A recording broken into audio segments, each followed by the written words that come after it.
A sloth, a donkey, and a curious human send a prompt and see what they're doing. One hits record with a question on his mind. Two brothers pick it up, see what they find. Corn takes his time, Herman's got the facts. Back and forth, they never hold back. My weird prompts, come on in, that's where we begin. My weird prompts, glad you're here. This episode was generated using artificial intelligence. Please verify facts. Hi Herman and Corin. I'd love to chat today about one of the aspects of October the 7th that we haven't touched upon yet in this podcast, and I think it would be a really important discussion because it will give us maybe some material with which to study the remarkable resilience of the human body and the human spirit. I'd love to talk about the hostages, the Israeli hostages who were held in Gaza after October the 7th, 2023. And Israel eventually got all of them back, dead and alive. And what I find just remarkable is how any human that was held in the kind of inhumane and horrific conditions that the hostages were held in is able to not only psychologically survive the aftermath, but physically survive. And some of these hostages have gone around the world advocating for Israel, advocating for the destruction of Hamas. And if you look at the durations that some of these hostages were held in the Gaza Strip by Hamas, Palestinian Islamic Jihad and others, we're talking about a couple of years. This isn't a small amount of time. And besides the psychological torture, the sexual abuse, which many have recounted that they experienced while being held by Hamas in Gaza, the lack of sunlight, often recounted being held in conditions where they were not let outdoors, or they didn't see the sun for prolonged periods. They lost all sense of time, and long periods of either absolute starvation or being fed literal morsels of food that was often gone off stale or consisted of scraps of bread.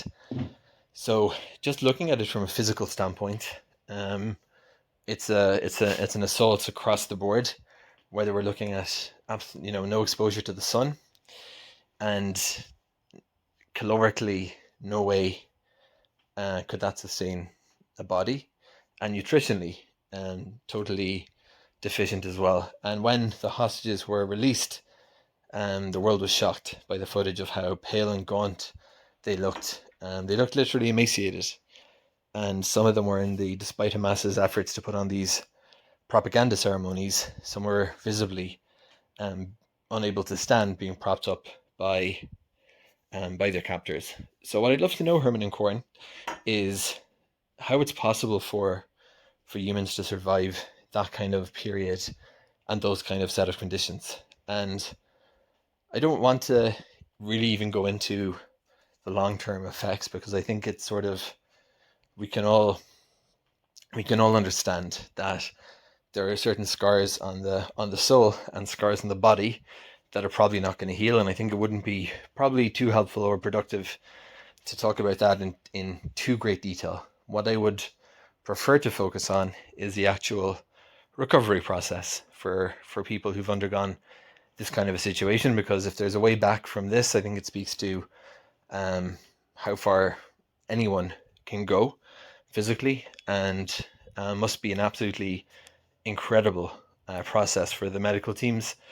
We heard a little bit through the media reports about the dangers of refeeding syndrome. I don't think something most people had heard that word before. The idea that when the food is being reintroduced, it has to be done incredibly slowly and carefully to not put them in a life-threatening situation. But I imagine that that's just the opening chapter of the physical journey. So maybe it's curiosity, maybe it's just inspiration, maybe it's amazement.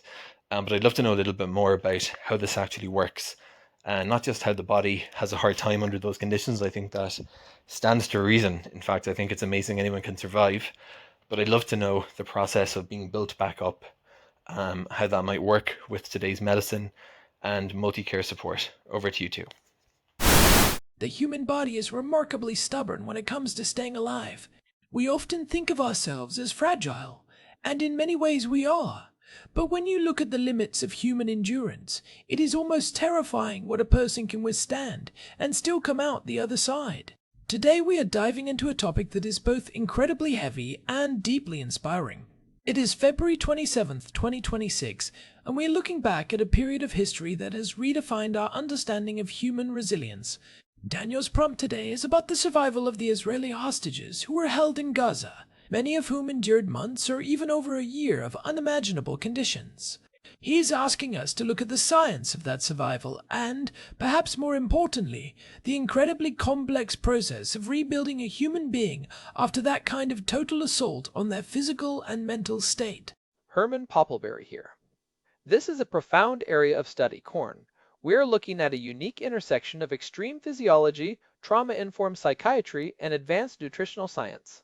When the hostages began to be released in waves, the medical community in Israel, and really around the world, had to mobilize a level of multicare support that we rarely see outside of extreme military or disaster contexts. These individuals weren't just survivors of a single event. They were survivors of a prolonged, systemic deprivation of everything a human needs to function. We are talking about lack of sunlight, severe caloric restriction, psychological warfare, and often direct physical abuse. By early 2026, we now have over 2 years of longitudinal data on some of these survivors, and what we are learning is changing the textbooks on trauma recovery. It is the duration that really gets me. We've talked about survival in short bursts before, like in episode 793 where we looked at the engineering of safety during a siren, but that is about a 15-minute window of high stress. What Daniel is asking about here is a window that spans hundreds of days. Some of these individuals were underground for over 400 days. How does the body even begin to prioritize its resources when it knows, on some biological level, that there is no end in sight? The body enters a state of profound metabolic adaptation, almost like a forced hibernation, but without the restorative benefits. When you are starved, your body does not just sit there and wait to die, it reconfigures its entire energy economy. Initially, you burn through your glycogen stores in the liver and muscles, which only last about 24 to 48 hours. After that, you enter ketosis, where the body starts breaking down fat into ketone bodies to fuel the brain. But in the conditions these hostages faced, where food was often just a few hundred calories of pita or occasional scraps of dates, the body eventually has to start consuming itself. This is called autophagy on a systemic scale. It begins with non-essential tissues, but eventually it moves to muscle mass, including the heart muscle and the diaphragm. We saw reports from hospitals like Ichilov and Sheba where released hostages had lost 20% or more of their body mass, much of it being vital muscle tissue. That is the physical side. But what about the lack of light? Many of these people were held in tunnels or darkened rooms for months on end. We know how much we rely on the sun for vitamin D, but there has to be a deeper systemic impact on the circadian rhythm and mental health when you literally do not know if it is day or night. It is devastating, Corn. The human brain is hardwired to the solar cycle. Without sunlight, the body cannot synthesize vitamin D, which is crucial for calcium absorption and immune function. We saw reports of released hostages with significant bone density loss, similar to what you might see in an 80-year-old with advanced osteoporosis, even in young survivors. But the neurological impact is just as severe. Our brains use light to regulate the production of serotonin and melatonin via the suprachiasmatic nucleus. When you are in perpetual darkness or the dim, flickering light of a tunnel, your internal clock loses its anchor. This leads to profound sleep disturbances, cognitive fog, and a deep physiological depression that is separate from the psychological trauma of being a captive. It is a state of sensory dysregulation that makes it very hard for the brain to process information or even maintain a sense of time.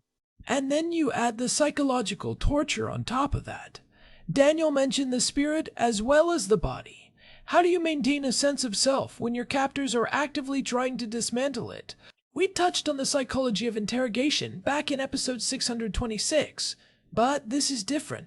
This is not just trying to get information, it is about total control, dehumanization, and often being told that your family is dead or that your country has forgotten you. Psychological resilience in these cases often comes down to a process called compartmentalization or mental sanctuary. Survivors often report creating a very small, private world inside their own minds that the captors cannot touch. They might replay memories in vivid detail, solve complex math problems, or even plan out future meals in minute detail. One survivor mentioned cooking entire three-course meals in her head every day to keep her mind sharp. It is a way of maintaining agency when you have none. However, the cost of that is immense. When they are finally released, that mental architecture they built to survive becomes a barrier to re-entering normal life. They are stuck in a survival mode, where the brain is constantly scanning for threats, even in a safe hospital room. Let's talk about the recovery process, because that is where the modern medicine piece comes in. Daniel specifically mentioned refeeding syndrome. I think most people heard that term for the first time when the first groups of hostages were released in late 2023. Why is it so dangerous to just give a starving person a big meal? This is one of the most counterintuitive and dangerous aspects of medical recovery. You would think the first thing you do for someone who is emaciated is give them a high-calorie, nutrient-dense meal. But if you do that, you can literally kill them within hours. Think of the body's metabolism like a building running on a tiny backup generator for months. If you suddenly flip the main power switch back on without checking the wiring, the whole system blows a fuse.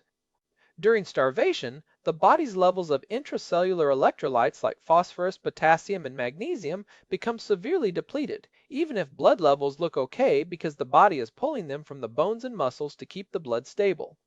When you suddenly introduce carbohydrates, the body releases a massive spike of insulin. That insulin forces those remaining electrolytes out of the blood and into the cells to help process the sugar. And that causes a sudden drop in the blood levels of those minerals. Precisely. The most critical one is phosphorus. It is essential for producing adenosine triphosphate, or ATP, which is the energy currency of our cells. If your phosphorus levels crash, your heart muscle cannot contract properly, your lungs cannot expand, and you can go into cardiac arrest or respiratory failure. This is why the protocol at hospitals like Sheba Medical Center involved incredibly slow, controlled reintroduction of nutrients. We are talking about starting with maybe 10 calories per kilogram of body weight per day and slowly ramping up over a week while constantly monitoring blood chemistry every few hours. They often used specialized formulas that were low in carbs and high in the specific minerals needed to stabilize the system. It is a delicate balance of rebuilding the chemistry before you can rebuild the tissue. And I imagine the gut microbiome is a total wreck after months of eating nothing but bread or contaminated water. Oh, it is a wasteland. The diversity of the microbiome collapses, which affects everything from nutrient absorption to the production of neurotransmitters like serotonin. This is why the multi-care support Daniel mentioned is so vital. It is not just a doctor and a nurse. It is a team that includes clinical nutritionists who specialize in malabsorption, gastroenterologists who have to manage the fact that the digestive system has essentially gone dormant, and infectious disease specialists. Many hostages returned with fungal infections from the damp tunnels, or parasitic infections from contaminated water. These had to be treated alongside the nutritional recovery, which is a very tricky balancing act because some medications can be hard on a starved liver or kidneys. I want to pivot to the spirit, part of Daniel's question. Rebuilding the body is a technical challenge, but rebuilding the mind seems like an almost infinite task. When these survivors come back, they are not returning to the same world they left. Their families have changed. Their sense of safety is gone, and they are carrying the weight of what they saw and experienced. How does the multicare model handle the transition from a hostage to a person again? The psychological protocol is incredibly specialized. They use what is called trauma-informed care, but on an extreme scale. One of the first things they do is restore agency. For months, these people had no choice over when they ate, when they slept, or even when they could use the bathroom. In the hospital, the staff is trained to ask permission for everything. Do you want the lights on or off? Would you like to sit in this chair or that one? It sounds small, but it is about retraining the brain to realize that its choices matter again. They also have to manage the media shock. Imagine coming out of a hole in the ground after a year and seeing your face on every billboard in the country. That is a massive sensory and psychological overload. That makes so much sense. It is about reversing the learned helplessness. But then you add the deeper trauma, the post-traumatic stress disorder, and the survivor's guilt. Some of these people were released while their friends or family members were still being held. How do you even begin to process that while your own body is still in a state of collapse? You have to do it in stages. You cannot dive into the deepest trauma while someone is still physically unstable. The brain is like a library with restricted sections. If you try to open the most painful books too early, the whole system shuts down. They use techniques like eye movement desensitization and reprocessing, or EMDR, and specialized cognitive behavioral therapy. But they also have to account for the unique nature of this collective trauma. In Israel, the hostage situation is a national wound. These survivors are not just private citizens, they are symbols. That adds a layer of pressure that is very hard to manage. The multicare team includes social workers who act as buffers between the family and the outside world, helping them navigate the transition back into a society that is still very much in a state of conflict. It reminds me of what we discussed in episode 756 regarding urban survival and the shift from a normal life to a state of constant vigilance. For these hostages, that vigilance was their entire reality for a year or more. Their nervous systems are likely stuck in a permanent state of high alert. Their amygdala is basically screaming, "Danger," 24 hours a day. Their sympathetic nervous system is completely overactive. This leads to chronic inflammation, heart palpitations, and extreme sensitivity to noise or sudden movements. Part of the recovery is using biofeedback and sometimes medication to physically calm the nervous system down so the higher brain functions can start to take over again. It is a long, slow process of convincing the body that it is actually safe.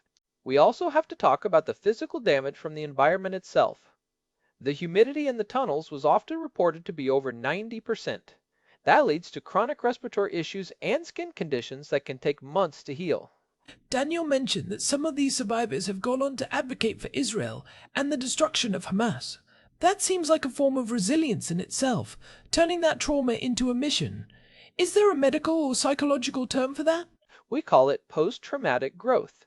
It is the idea that some people, after a catastrophic event, do not just return to their baseline, they develop a new sense of purpose, increased personal strength, and a deeper appreciation for life. It does not mean the trauma is gone, but it means they have integrated it into a new, more powerful identity. For some of the hostages, speaking out is a way of reclaiming their voice. They were silenced for so long, and now they are using that voice to ensure no one else suffers like they did. It is a way of transforming from a victim into an advocate, which can be a very powerful part of the healing process. It is a testament to the human spirit, but I also think we need to be careful not to romanticize it. The recovery is grueling. We are talking about people who might have permanent digestive issues, chronic pain from being held in cramped positions, and psychological scars that may never fully fade. Daniel's question about the recovery process highlights just how much work goes into just getting someone back to a functional state. You are right to point that out. The physical damage can be long-lasting. For example, some of the older hostages, or those with pre-existing conditions, faced extreme challenges. We talked about gallbladder health in episode 761, and that is a great example of how systemic stress and poor diet can lead to organ failure or the need for surgery once the body is finally being fed again. If the gallbladder hasn't had to process fats for months, it can develop stones or become inflamed the moment a normal diet is reintroduced. We also saw cases of severe dental decay because of the lack of hygiene and the high sugar, low nutrient diet they were forced to eat. Dental reconstruction is actually a major part of the multicare support that doesn't get talked about as much. And then there is the social reintegration. Many of these survivors lost their homes on October 7th. They are returning to a community that is still at war. The multicare support has to extend to the family as well. The spouses, children, and parents of the hostages have their own trauma, and if the family unit is not supported, the survivor's recovery will stall. That is why the Israeli model involves a designated case manager for each family. This person coordinates everything from housing and financial aid to psychological support for the kids. It is a holistic approach because you cannot treat a human being in a vacuum. You have to treat the environment they are returning to. They also use peer support, where survivors from earlier releases talk to those who were released later. There is a level of understanding there that no doctor or therapist can provide. I am curious about the long-term data. Now that we are in 2026, what are we learning from these cases that could help others, not just in conflict zones, but survivors of long-term abuse or human trafficking? we are learning a lot about the limits of human physiology. For instance, the data on how the brain recovers from prolonged darkness is going to be incredibly valuable for understanding seasonal affective disorder and even for long-duration space flight.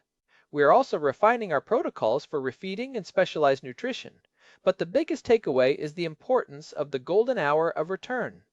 The way a survivor is treated in the first 48 hours after release sets the tone for their entire recovery. If they feel safe, respected, and in control of their surroundings immediately, their long-term prognosis is significantly better. We've also learned about the rebound effect of the immune system, where it can become overactive after being suppressed for so long, leading to new autoimmune issues. It is about that immediate shift from being an object to being a person. I think about the courage it takes to just keep breathing in those tunnels day after day, not knowing if anyone is coming for you. And then the courage it takes to face the world again once you are out. It is a double survival. You survive the captivity, and then you have to survive the recovery. And the recovery is often harder in some ways because the adrenaline is gone and you are left with the reality of what happened. But with the kind of multicare support we are seeing, we are proving that it is possible to bring people back from the brink. It is not a quick fix, and it is not a complete restoration to who they were before, but it is a path forward. We are seeing survivors go back to school, start new jobs, and even start families. That is the ultimate victory over the trauma. It really highlights the importance of institutional memory and preparation. Israel has, unfortunately, had to deal with hostage situations before, though never on this scale. But the fact that they had a framework in place, that they knew about refeeding syndrome, that they had trauma experts ready, that made the difference between life and death for many of these people. And that is something we should all think about in the context of urban survival and community resilience, which we've talked about in episodes like 756. Being prepared isn't just about having a safe room, it is about having a social and medical infrastructure that can catch people when they fall. It is about having a plan for the day after the crisis ends. We've covered a lot of ground here, from the cellular level of phosphate shifts to the societal level of national trauma. I think it is important to circle back to what Daniel asked about the resilience of the spirit. It is easy to get lost in the numbers and the medical terms, but at the heart of this are individuals who refuse to be broken. That is the most important part. Science can explain how the body survives, but it still struggles to explain why some people have that indomitable will to keep going. Whether it is thinking about their children, like Daniel's son Ezra, or a belief in something larger than themselves, that mental anchor is what allows the body to do the impossible. We see this in the way survivors describe their internal clocks. Some would count every second, some would pray, some would simply focus on the next breath. That focus is a powerful biological tool. It is a powerful reminder of what we are capable of. If you are interested in the deeper psychological aspects of this, I really recommend going back to episode 626. We looked at the shin bed and the interrogation process there, which gives a lot of context to the kind of pressure these hostages were under. And for the engineering side, episode 601 on safe rooms is a good companion piece to understand the physical environment of the conflict. This has been a heavy one, but an important one. The recovery of the hostages is an ongoing story, and it is one that will teach us about the human condition for decades to come. We are seeing new research into neuroplasticity after trauma that is directly coming out of the clinical observations of these survivors. It turns out the brain is even more adaptable than we thought, provided it has the right support system. And hey, if you are finding these deep dives helpful, or if they are sparking new questions for you, we would really appreciate it if you could leave us a review on your podcast app or Spotify. It helps more people find the show and join these conversations.